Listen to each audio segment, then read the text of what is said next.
వాడేడిస్తే తన ప్రాణం పోతుంది. వాడు నవ్వితే వాడికన్నా తను ఎక్కువ సంతోషపడుతుంది. వాడి చిరునవ్వులోనే తను స్వర్గాన్ని చూసుకుంటుంది.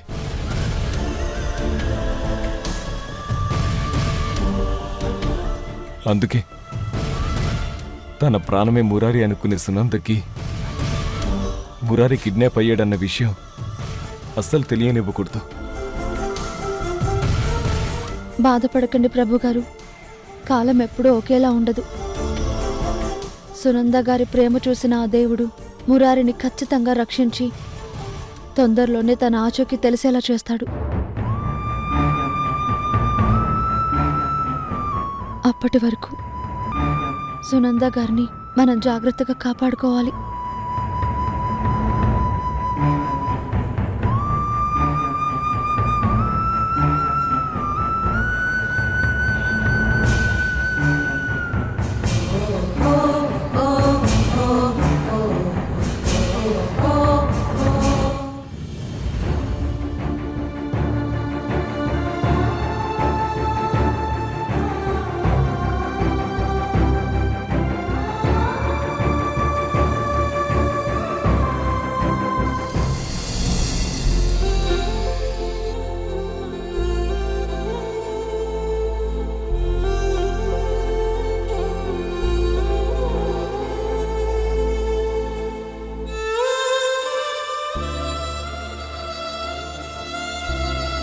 ఉషా, ఆగు, నీతో మాట్లాడాలి.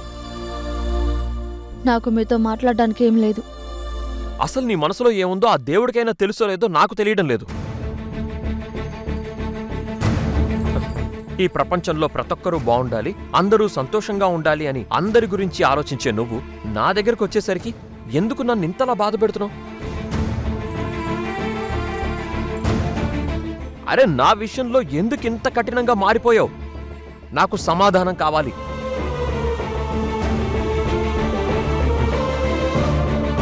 మనిద్దరి మధ్య నువ్వు పెంచుతున్న ఈ దూరం నా మనసుని గాయం చేస్తుందన్న విషయం నీకు తెలీదా? నువ్వు నాతో ప్రేమగా మాట్లాడే క్షణం కోసం ఎదురు చూస్తున్నాను, కానీ నీలో మాత్రం నా పైన అణువంతైన ప్రేమ కనిపించట్లేదు.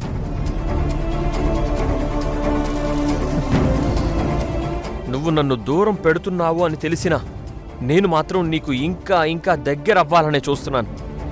నువ్వు నన్ను ద్వేషిస్తున్నా, నన్ను వదిలించుకోవాలని చూస్తున్నా, నేను మాత్రం నిన్ను ప్రాణం కంటే ఎక్కువగా ప్రేమిస్తూనే ఉన్నాను.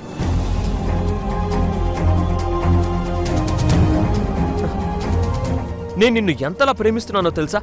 చివరికి నా ఊపిరి ఆగిపోతున్నప్పుడు తీసుకునే ఆ చివరి శ్వాసలో కూడా నేను నిన్నే తలుచుకుంటాను ఉషా.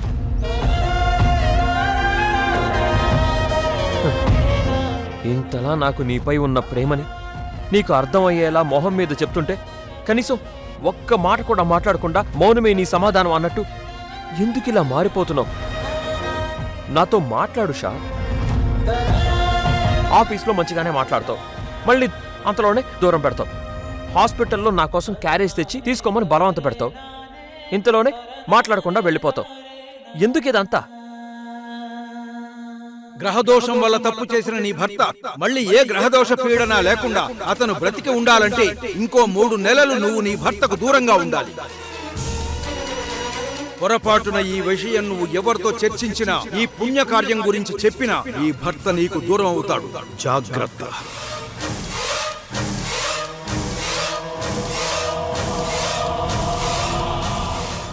చూడండి, మీరు చాలా అపోహల్లో బతుకుతున్నారు. ఆఫీస్లో వర్క్ దగ్గర మీతో చనువుగా మాట్లాడినంత మాత్రాన కలిసి ఉంటానని కాదు. అలాగే మీకోసం భోజనం తెచ్చినంత మాత్రాన అది మీ పైన ప్రేమ చూపించినట్టు కాదు. అదంతా కేవలం ఒక తోటి మనిషిగా నేను చేసిన సహాయం మాత్రమే. అందరితో పాటు మిమ్మల్ని కూడా ఒకటిగానే చూస్తానే తప్ప నాకంటూ మీపైన ఎలాంటి ప్రత్యేకమైన అభిమానం లేదు.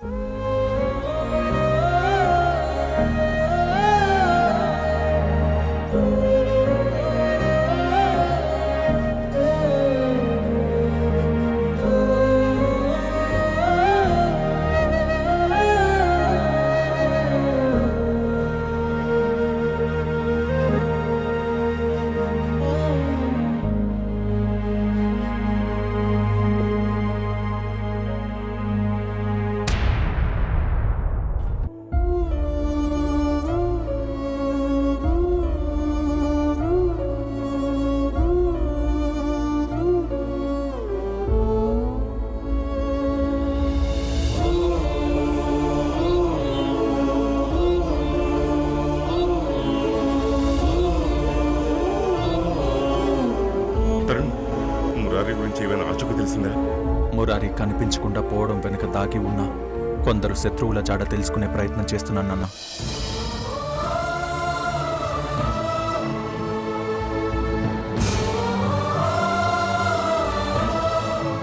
అది తెలిస్తే మురారి ఏమయ్యాడో ఎక్కడున్నాడో తెలుస్తుంది. అన్ని త్వరలోనే తేల్చేస్తానన్నా. నువ్విలా డిలే చేస్తూ ఉంటే ఆ పసి ప్రాణం అక్కడ ఎంతగా బాధపడుతుందో. త్వరగా మురారి ఎక్కడున్నాడో తెలుసుకోరా. అన్ని కోణాల్లో ఇన్వెస్టిగేట్ చేస్తున్నానమ్మా. మొత్తం డిపార్ట్మెంట్ అంతా అలర్ట్ చేశాను. సాధ్యమైనంత త్వరలో మురారిని కనిపెట్టి తీరుతాను.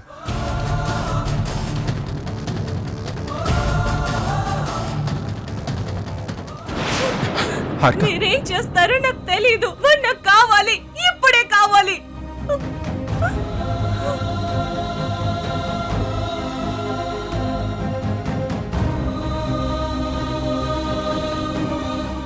నిజం చెప్పండి, వాడు మీ సొంత బిడ్డ అయితే ఇంత నిర్లక్ష్యం చేసేవాళ్ళ?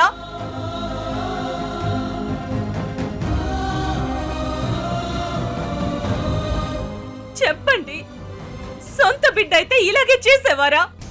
వాడు మన బిడ్డే హారిక.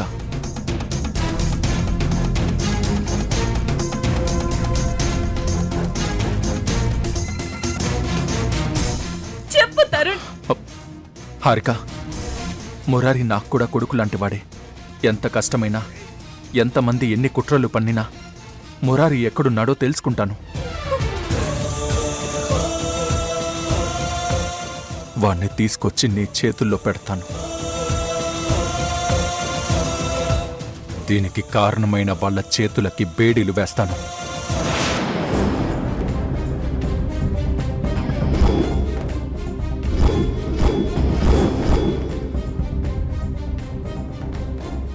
మురారి నాకు కావాలి తరుణ్, నాకు కావాలి. నాకు మురారి కావాలి.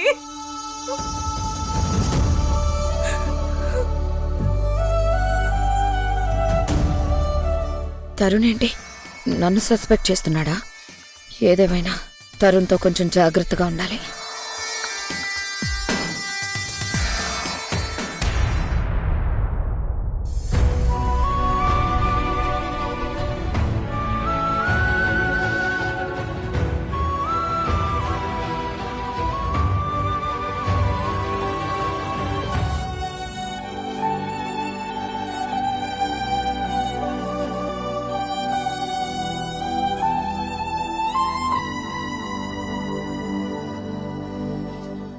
మేఘనా, మేఘనా, మేఘనా.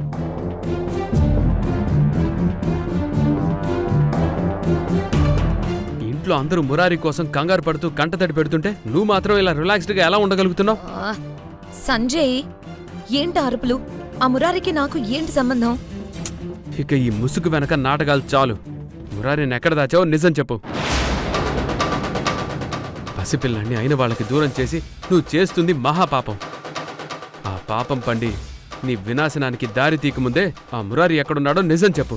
నిజం చెప్పవే రాక్షసి. మురారి ఎక్కడున్నాడు? మర్యాదగా నిజం చెప్పావో సరే సరే, లేకపోతే నేనేం చేస్తానో నాకే తెలీదు. అసలు ఆ పసివాడిని కిడ్నాప్ చేస్తే నీకొచ్చే లాభం ఏంటి?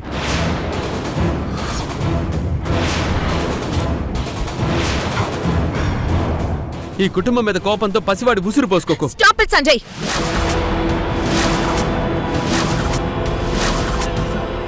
ఈ ఇంట్లో ఏ చెడు జరిగినా ఈ మేఘన వల్లే అని ముద్ర వేయడం మీ అందరికి బాగా అలవాటైపోయింది.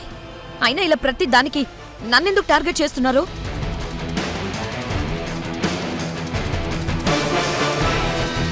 మురారి తప్పిపోతే పోలీసులు ఇన్వెస్టిగేషన్ చేసి కనిపెట్టాలి, కానీ నా మీద నింద వేయడం ఎంతవరకు కరెక్ట్? హారిక బయటికి తీసుకెళ్లిన మురారి కిడ్నాప్ కి నేనెలా బాధ్యురాలనవుతాను? అసలు మీరు మాట్లాడేది ఎలా ఉందంటే ఈ ఇంట్లో ఏం జరిగినా మేఘన వల్లే అన్నట్టుంది. ఇదా ఈ ఇంటి పెద్ద కొడలకి మీరందరూ ఇచ్చే గౌరవం? అయినా నీతో నాకు ఈ డిస్కషన్ అంతా అనవసరం సంజయ్. ఇంకోసారి మురారి కిడ్నాప్ అవ్వడానికి కారణం నేనే అంటే మాత్రం నేను ఊరుకోను. ఊరుకోక ఏం చేస్తావు మేఘనా? మా అన్నయ్య నిన్ను మురారిని కిడ్నాప్ చేశావా అని అడిగాడంటే దానికి బలమైన కారణం ఉంది. నీ నాటకం వెనుక ఉన్న అసలు రంగు ఈ రోజు బయటపడుతుంది. మాటలు జాగ్రత్తగా మాట్లాడతారు. అధికారం ఉంది కదా అని ప్రతి నిందను నా మీద మోపాలని చూస్తే నేను సైలెంట్గా ఊరుకోను. నీ మీద లీగల్ యాక్షన్ తీసుకుంటాను.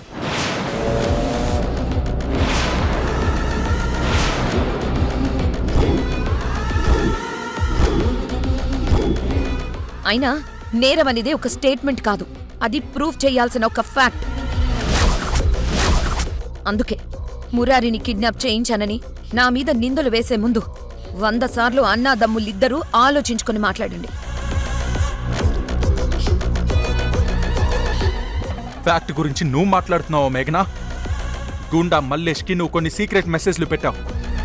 ఆ మెసేజ్లో ప్రతి అక్షరం మురారి కిడ్నాప్ వెనకాల ఉన్న నీ కుట్ర, నీ కుతంత్రాన్ని చెప్తున్నాయి.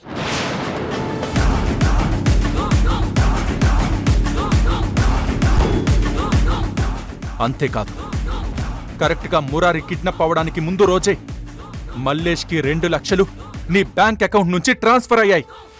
మరి దాన్నెలా సమర్థించుకుంటావు? ఇక నీ డ్రామాలు నడవో మేఘనా. ఇప్పటికైనా మురారి ఎక్కడున్నాడో నిజం చెప్పు, క్షమించి వదిలేస్తాను.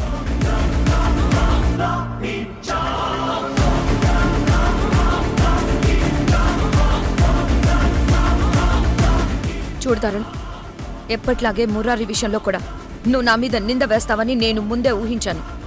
అందుకే నేను ఆల్రెడీ యాంటిసిపేటరీ బెయిల్ తీసుకున్నాను.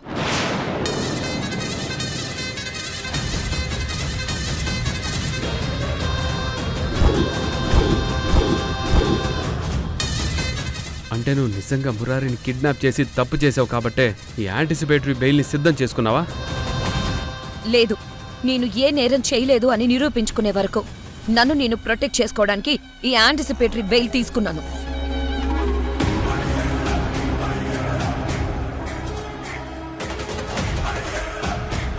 అయినా నాకు తెలియక అడుగుతున్నాను, మీ తమ్ముడు ఒక పోలీస్ ఆఫీసర్ అయ్యుండి సరైన ఆధారాలు లేకుండా నన్ను టార్గెట్ చేయడం ఎంతవరకు కరెక్ట్?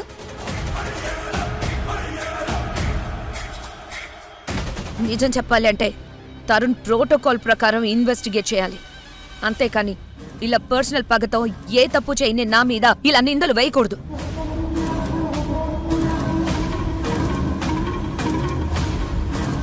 మీ మాటలు వింటుంటే దయ్యాలు వేదాలు వల్లిస్తున్నట్టుంది.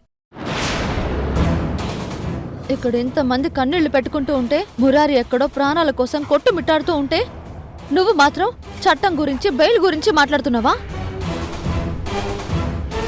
అయినా నువ్వు మనిషివి కాదు, ఆడదాని ముసుగులో ఉన్న ఒక అడవి మృగానివి. హారిక అక్క కంటి నుండి రాలే ప్రతి కన్నీటి చుక్క నీ వినాశనానికి దారితీస్తుంది. ముక్కు పచ్చలారని పిల్లాడు మురారి, అలాంటి పసివాణ్ణి కిడ్నాప్ చేయించి డ్రామాలాడడానికి సిగ్గుగా లేదు నీకు? మాట్లాడు మేఘనా. మురారిని కిడ్నాప్ చేయించి ఎక్కడ దాచావు? అభన్ శుభన్ తెలియని ఆ పసివాడి జీవితంతో ఎందుకు ఆడుకుంటున్నావు? చూడండి, మీరు ఎన్నిసార్లు అడిగినా నేను మురారిని కిడ్నాప్ చేయించలేదు అనేది నిజం. నేను చెప్పేది నమ్మడం నమ్మకపోవడం కూడా మీ ఇష్టం.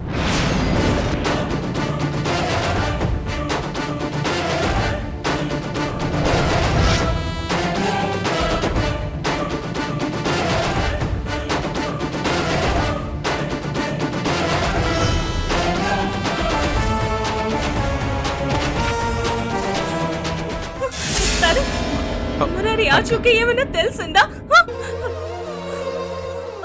ఇప్పటికైతే అనుమానంగానే ఉంది. తొందరలోనే నిజం తెలిసిపోతుంది. ఇంకా ఎన్ని రోజులు? కాస్త ఓపిక పట్టు హారిక, మురారి దొరుకుతాడు. వాడు ఎక్కడున్నాడు, ఎలా ఉన్నాడు నేను తలుచుకుంటుంటే నా గుండె ఆగిపోతుంది తరుణ్.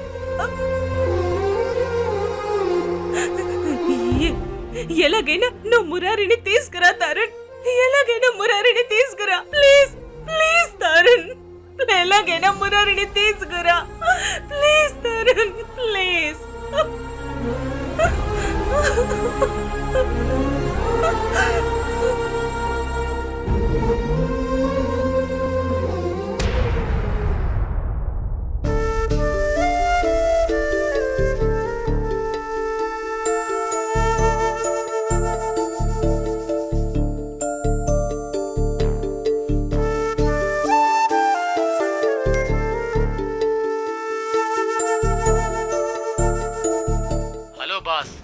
బాగా టెన్షన్ పడుతున్నట్టున్నావు నీ కొడుకు గురించి.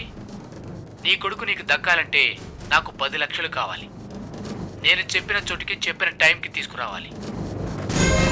ఓవర్ స్మార్ట్గా ఆలోచించి పోలీసులను వెంట తీసుకురావడం, వేరే పిచ్చి ప్రయత్నాలు మొదలు పెట్టడం లాంటివి చేసి నాతో మైండ్ గేమ్స్ ఆడాలని చూడకు. నువ్వు అలా చేస్తే నీ బాబు నీకు దక్కడు. బాయ్.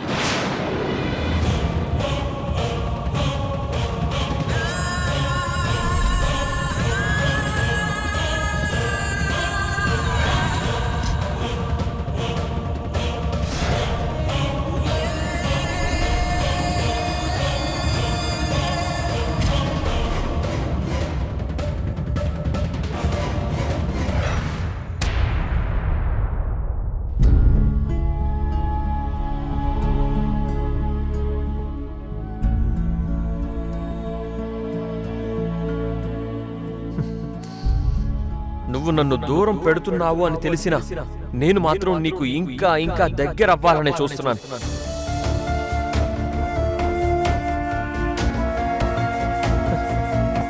నేను నిన్ను ఎంతలా ప్రేమిస్తున్నానో తెలుసా? చివరికి నా ఊపిరి ఆగిపోతున్నప్పుడు తీసుకునే ఆ చివరి శ్వాసలో కూడా నేను నిన్నే తలుచుకుంటాను షా.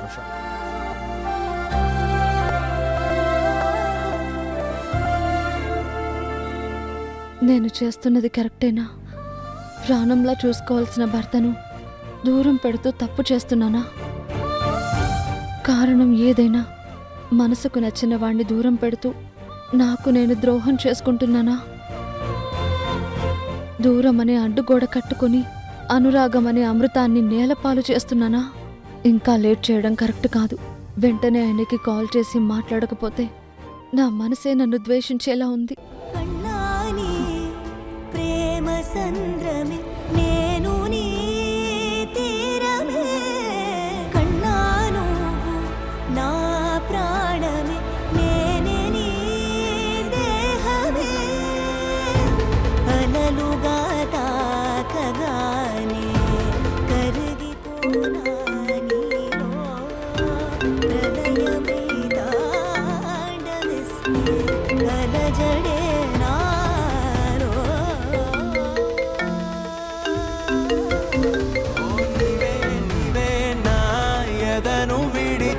నన్నే నన్నే నన్నే ఒంటరి చేసా, అటో ఇటో ఎటో దారి మరచిన నన్నే నాలో వెతుకుతున్నా, నీవే నీవే నా ఎదను విడిచా, నన్నే నన్నే నన్నే ఒంటరి చేసా, అటో ఇటో ఎటో దారి మరచిన నన్నే నాలో వెతుకుతున్నా. కన్నా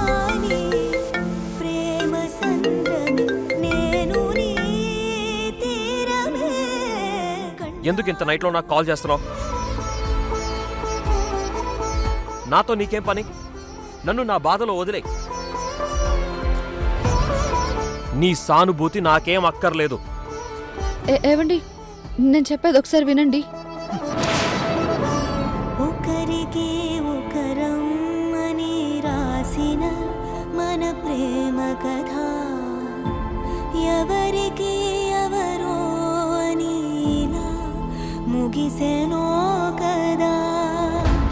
ఒకరికి ఒకరం అని రాసిన మన ప్రేమ కథ. చూసావా ఉషా, ఎవరో చెప్పినట్టు కాలం ఉన్నప్పుడే కమనీయమైన కావ్యం రాసుకోవాలి. లేకపోతే ఆ కాలం ముగిశాక నువ్వు కన్నీళ్లతో సంతకం పెట్టినా ప్రయోజనం లేదు అన్నట్టు ఇప్పుడు నీ పరిస్థితి అలాగే అయ్యేలా ఉంది. ఇన్ని రోజులు నీ కోసం ఎంతగానో తప్పించిపోయిన నీ భర్తని దూరం పెట్టి మీ బంధాన్ని తెగేదాకా లాగేశావు.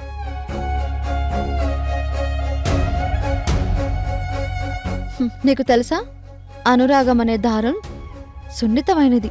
దాన్ని ప్రేమతో అల్లాలి తప్ప అహంకారంతో లాగకూడదు. కిరణ్ నీకోసం ఒక సముద్రం అంత ప్రేమని దాచుకున్నాడు. కాని నువ్వు ఆ సముద్రానికి అపార్థం, మూఢనమ్మకం అనే ఆనకట్ట కట్టి ఇద్దరి మధ్య ఎడారిని మిగిల్చావు. నీ భర్త నీ వైపు 100 అడుగులు వేస్తే నువ్వు వెనక్కి 1000 అడుగులు వేశావు. ఇప్పుడు కిరణ్ నిన్ను దూరం పెడుతున్నాడంటే అది కేవలం కోపం కాదు. ఎన్ని రోజులు నీకు దూరమై తను అనుభవించిన బాధ. ఒక్కసారి ఆలోచించు.